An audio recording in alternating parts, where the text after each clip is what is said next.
Hello everyone, and welcome to the AWS Industry Councils, a forum for business leaders to come and share their insights, learnings and experiences. I'd like to begin today by acknowledging the traditional custodians of the land on which we meet, and pay my respects to their elders past, present and emerging. I extend that respect to the Aboriginal and Torres Strait Islander peoples here today. Hello, my name is Robyn Hill, and I have the immense pleasure of working with our retail and CPG customers across Asia Pacific. I'm joined today by Gavin from monday.com, one of our newest retail competency partners, and Brett from Accenture Son.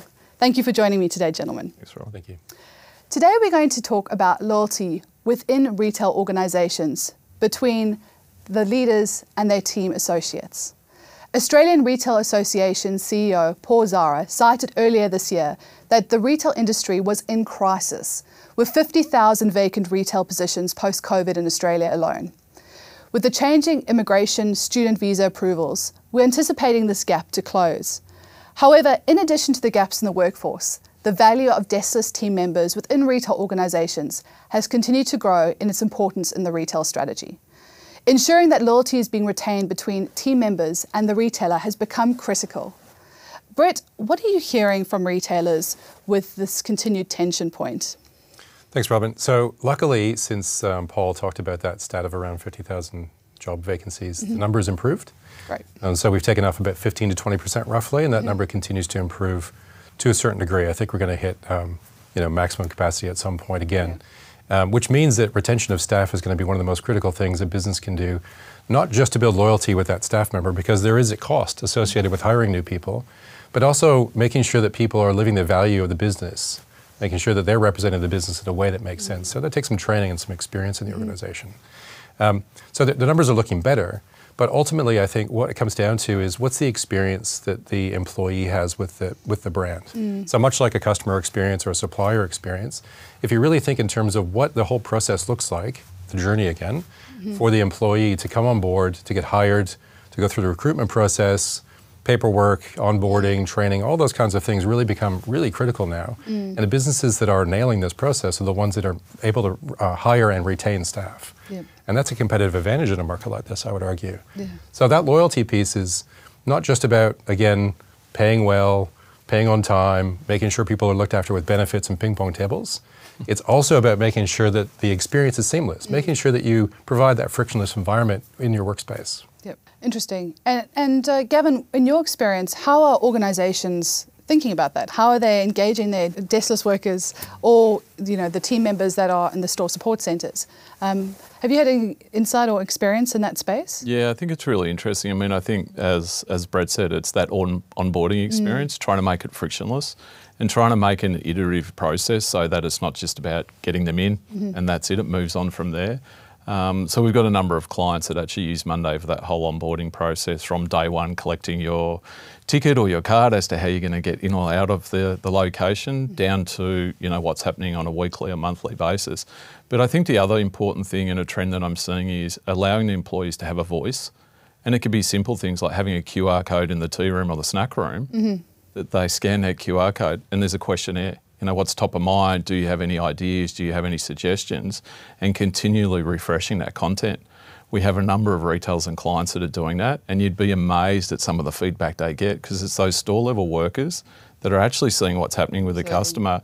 And if they feel like they're part of the organisation, they've got a voice, you create loyalty that way. So there's little things like that that add a tremendous amount of value. And I think then when we look at that from a head office perspective, it's about managing capacity of the team. So a lot of the work that we're doing there is around resource management and resource planning. A huge buzzword, but the reality of that is it's not just about seeing what capacity is, it's actually seeing where there is overloaded work sitting within a team or an individual, and forward forecasting. So a lot of the repetition that I see happening is really around looking at forward forecasting and saying, a what-if scenario, if we take on this body of work for this large campaign or this new product release, what is the impact actually going to be to the team that's got to work on that? Yep. And how do we manage that in advance rather than it actually happening in time, because that's obviously where you're going to get staff and friction occurring. So there's probably two dynamics at a store level and then at a head office level as well. I like that because it's quite data driven, right? And I think if you look at how do you do drive experiences better with data-driven decisions, Yep. I think is really where the sweet spot is in some of the success in these programs. Yeah.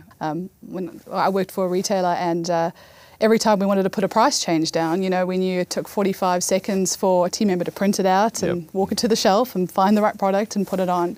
So I think being very clear of those trade-offs you're making, and then guiding the store-facing team to make the right choices that, when they're operating that store, and what's ultimately you want them to deliver for the business is critical. So. I think it's not just guiding, it's also enabling Absolutely. the team to be able to be informed to make those decisions as well. So. Yeah. Enablement's actually a really interesting piece. I mean, we're seeing it both from suppliers that are servicing retail and retailers themselves. Like, how can we train, how can we actually give them the autonomy to make the right decisions and share the right information? Because consumers have got so much more awareness and so much more information at hand that for someone to feel part of the team or knowing what they're talking about, they need that information. So a number of the suppliers we actually work with, they build out content that they give to retail floor level staff to arm them with the correct information to then service the customer better. And they've actually got data points that show that engagement is so much higher because those people feel like they've got the knowledge, they've got the information, they're not going to look silly in front of the consumer, and thus the sales results are much better on both sides. And I suppose a slight deviation or extension of that topic is around the natural flux that comes with retail in peak seasons, and how can you quickly enable a whole bunch new influx of team members to get up to speed really quickly to still provide that great customer experience. Because ultimately, when a customer comes into store, whether that team member has been there for 5 years or 5 minutes, doesn't matter, because ultimately it's the customer experience in that. So I really like that point about enablement and making sure you're very clear on how to onboard team members really quickly. Thank you, gentlemen, for your time and your insight. And that brings us to the end of this chat around loyalty within retail organizations. Thank you for your time. Take care.